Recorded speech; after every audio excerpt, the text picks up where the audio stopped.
The Mercedes driver shook his head and banged his steering wheel. He was going to be late.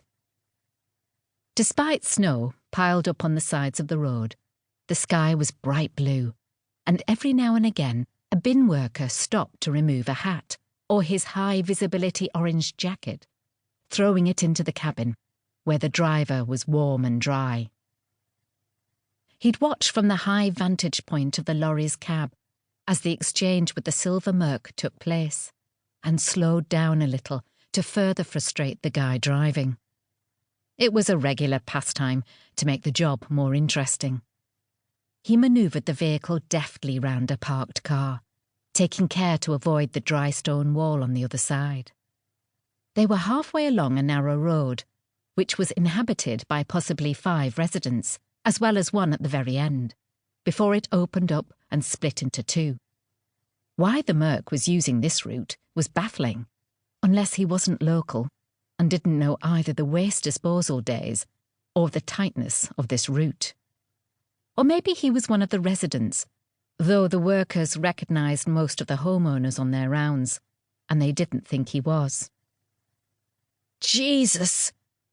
One of the men, tasked with lining the bins up, bent over, and vomit spewed out of his mouth. "Jim, you all right, mate?" one of his colleagues asked. The Merc driver rolled his eyes. A milk delivery van was behind him, and then 2 more vehicles behind that. They all came to a grinding halt. A sheep bleated from behind a stone wall in the distance. "That stinks!" Jim pointed to a wheelie bin.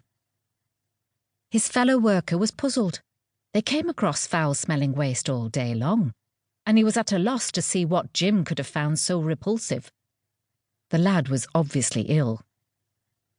Then he smelt it. He covered his mouth and backed away. He stepped from behind the lorry and beckoned to the driver in his cab to wait before he moved off. The driver gave him a thumbs up, which was acknowledged through the reflection in the wing mirror. An older guy, seasoned by years of malodorous fumes, stepped forward and walked past Jim and his colleague. A car door slammed, and the Merc owner joined them. "What's the hold-up?"